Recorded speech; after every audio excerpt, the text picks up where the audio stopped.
సామెతల గ్రంథం 3వ అధ్యాయము మొదటి 8 వచనం. నా కుమారుడా, నా మాటలు ఆలకించుము, నా మాటలను నీ హృదయములో భద్రం చేసుకుని ఎడల నీ దేహమునకు ఆరోగ్యము దేవుని మాటలు.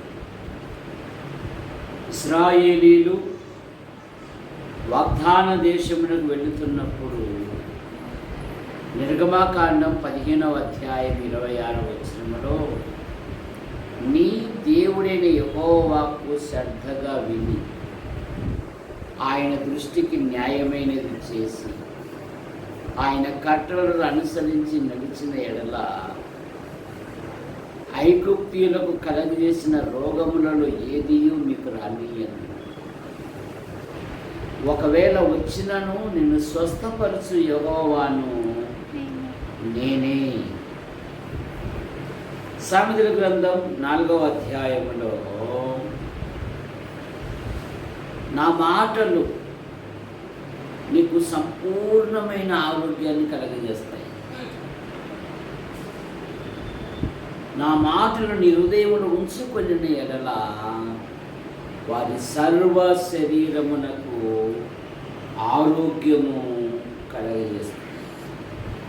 సామెతల గ్రంథం 17వ అధ్యాయం 22వ వచనములో సంతోషము గల మనస్సు ఆరోగ్యానికి చిహ్నము అంటే. 20 గ్రంథం 30 అధ్యాయము 17వ వచనములో నేను దానికి స్వస్థతను ఆరోగ్యమును కలగజేయుచున్నాను. నీ గాయములను మానుపు వాడను నేనే. ఎందుకంటే యెషయా గ్రంథం 53వ అధ్యాయములో ఆయన పొందిన గాయముల చేత మీరు స్వస్థత ఉంది. కనుక మన ప్రభు అయిన యేసుక్రీస్తు వారు మత్తయి సువార్త 4వ అధ్యాయములో ప్రతి విధమైన రోగగ్రస్తులను ఆయన బాగు చేసినట్టుగా మనం చూస్తూ ఉన్నాం. కనుక మరి ఈమె ఆరోగ్యం కొరకు కూడా ప్రార్థించాలి. ప్రేమించిన మా తండ్రి, మీ నామాన్ని బట్టి మీ స్తోత్రములు. ఎన్నై గృహములు ఈ విధంగా ప్రార్థించాలి, సహాయం చేస్తుంది. వృద్ధురాలు అత్తమ్మ కొరకు మేము ప్రార్థిస్తున్నాం.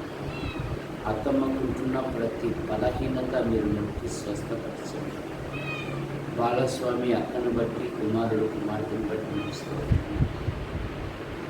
సుందరమామె భర్త కుమార్తెలు వారి భర్త వారి సంతానం కుమారుని బట్టి నడుచుకోవచ్చు. మరియమ్మామె భర్త వారి సంతానాన్ని కూడా దీవించండి. ఎన్నైనా దీవించండి. ముఖ్యంగా వృద్ధురాలుకుంటున్న ప్రతి బలహీనత మీరు ముట్టి స్వస్థపరచండి. ఈమె తీసుకుంటున్న ప్రతి మందు పదార్థమును దీవించండి. పూర్ణ ఆరోగ్యం, పూర్ణ స్వస్థత ఇచ్చింది.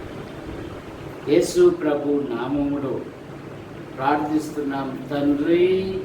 ఆమేన్, ఆమేన్, ఆమేన్.